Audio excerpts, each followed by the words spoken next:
one of the challenges I think that business owners have is tracking activities, really knowing there's a lot of doubt sometimes. Oh, my salespeople aren't doing anything, but they really aren't quite sure what's going on.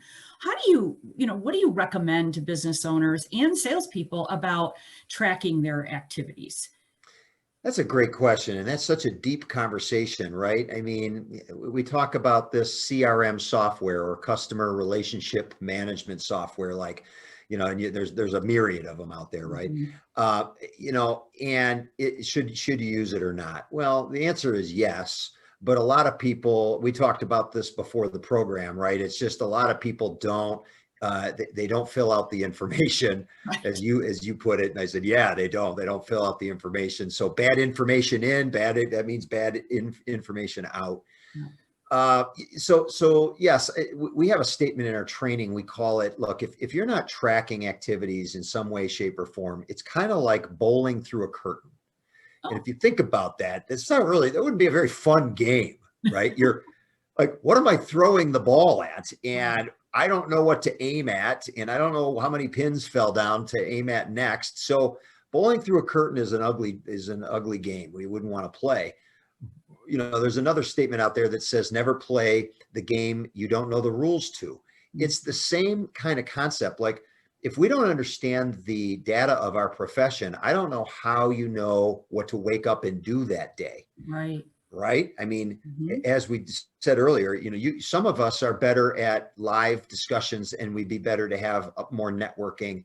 And some of us are really good on the phones, and we should be either cold calling or calling people we know and making business happen that way. But we estimate, Don, there might be 25 ways to grow your business. We're not talking marketing. We're talking sales things you can do to grow your business. Wow. And quite frankly, yeah, I mean, it's a lot. That is a lot. Right. 25 ways, including things like, and it's not appropriate for everybody, but sometimes you have to do trade shows or expos. Sometimes, you need to do walk-ins into businesses. Those are obvious things, but a lot of people just don't understand the science behind what would be better for themselves to be doing on a day-to-day basis. And so what happens is they wing it. Right. Yeah. They sometimes they dabble over here, they dabble over there. They don't really have a system or a method to the madness. And then they wonder how come their sales aren't growing. And that's a challenge.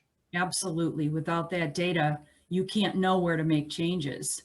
Correct. You mentioned earlier, key performance indicators. They are exactly what they say they are, key performance indicators.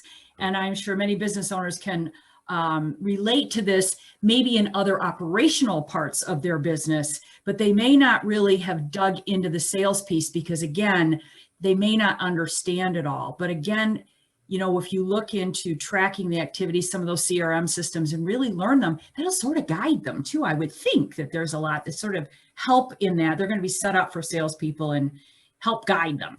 At least it does. Yeah, it helped. You raise a really good point. A lot of sales, like owners will give that tool to their salespeople and say, good luck with it. Hope it works out. And, yeah, we're going to look at it every once in a while. Right. I always like to tell owners that are employing any type of statistic, don't just give it to them so that you can get the data. So, what, how to forecast your business. Of course, you should use it that way. But we should really teach our people how to use the tool so that they get a lot out of it. Right. If it's just something that the manager demands, they're not going to want to fill it out. But if it's something that, boy, you ought to own this data and really understand where your business comes from, how it gets to you, then we've got somebody that doesn't want to not do it. Right.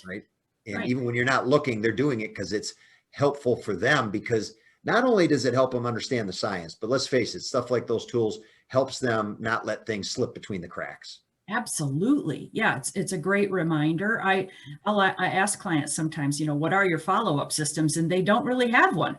But with a system like that, then they do. You're right. Things don't fall through the cracks. And you're absolutely right about then staying on top of those numbers, reviewing them, helping. A million years ago, Kirk, I was in sales, and the first sales job I ever had, I had a wonderful manager, and every week we sat down and went over my numbers, and he was able to help me because he had the experience, identify my strong prospects and what I was doing well, where I needed to improve. That's what made me so successful. Had I not had that, if he had just said, go out there and wing it, do your thing, I'm pretty sure I would have failed dismally. But as a result of him really paying that close attention to me, I was stellar. I mean, it was just stellar opportunity for me, and just turned out great. So good. Thanks for sharing that. I think a lot of business owners will takes good information from that. So thanks for that. Well, it sounds like the person you worked with had some good foresight even back then. Absolutely. Absolutely. Yeah. Back when the dinosaurs roamed. Right.